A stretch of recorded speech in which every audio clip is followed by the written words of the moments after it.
को वरुण पाश से मुक्त कराया। एक दिन नंद बाबा एकादशी के दूसरे दिन द्वादश्याम जलमाभिषत, द्वादशी को जमुना में स्नान करने गए। समय का ठीक ठीक परिज्ञान नहीं था, रात्रि के 2 बजे ही चले गए स्नान करने।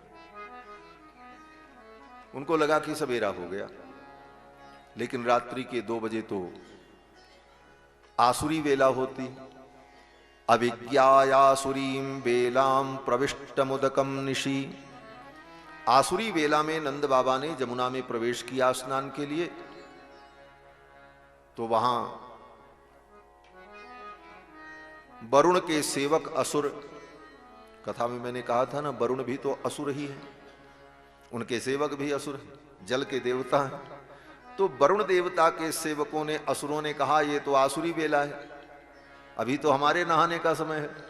सबका समय तय है, असुर लोग कब नहाएंगे, देवता कब नहाएंगे, मनुष्य कब नहाएंगे, सामान्य लोग कब स्नान करेंगे, क्योंकि एक साथ सब लोग पहुंच जाएं तब फिर तो मर्यादा नहीं रहेगी। इसलिए आसुरी वेला जो रात्रि की होती है उस समय असुरों के स्नान का समय होता है। वरुण के सेवकों ने, असुरों ने नंद बाबा को पकड़ लिया, गलती हो गई। आसुरी वेला में जल में प्रवेश नहीं करना चाहिए था, इसीलिए रात्रि में किसी नदी तालाब में स्नान करने का निषेध है। हम मनुष्यों को अर्धरात्रि में सायंकाल के बाद, सायंकाल के प्रथम प्रहर, रात्रि के प्रथम पहर के बाद द्वितीय और तृतीय पहर में जल में प्रवेश नहीं करना चाहिए, प्रथम प्रहर तक और फिर चतुर्थ पहर। बीच के 2 प्रहर में, जैसे दिन में बीच का 2 प्रहर होता है तो उसको दोपहर कहते हैं, उसी तरह रात्रि के जो 2 पहर बीच के हैं उन 2 प्रहरों में नदी में प्रवेश नहीं करना चाहिए। लेकिन 2 समय के लिए छूट दी गई है। एक ग्रहण काल के लिए, ग्रहण में अगर चंद्र ग्रहण है और चंद्र ग्रहण का मोक्ष रात्रि के 2 बजे हो रहा है तो उस समय नदी में, तालाब में स्नान करना चाहिए। और कोई प्रायश्चित विधि हो, कोई विशेष कर्म हो और उस कर्म में स्नान करने का आदेश हो तो उस समय करना चाहिए। सामान्यतया रात्रि में नदी तालाब में स्नान नहीं करना चाहिए आसुरी वेला। नंद बाबा को पता नहीं था, चले गए। भगवान वरुण के सेवकों ने, असुरों ने उनको पकड़ लिया, वरुण पाश में बांध करके वरुण लोक लेकर के चले गए। वरुण देवता के सामने उनको उपस्थित किया गया। वरुण के पाश में बंधे हुए नंद बाबा बड़े व्याकुल हुए, अब मैं क्या करूं, यहां तो कोई हमारा है ही नहीं, अब हमारी रक्षा कौन करेगा। तो नंद बाबा ने भगवान का स्मरण किया, मेरा कन्हैया कहां। भगवान को सब पता चल गया और भगवान श्याम सुंदर सीधे वरुण लोक पहुंचे। भगवान श्याम सुंदर वरुण लोक पहुंचे।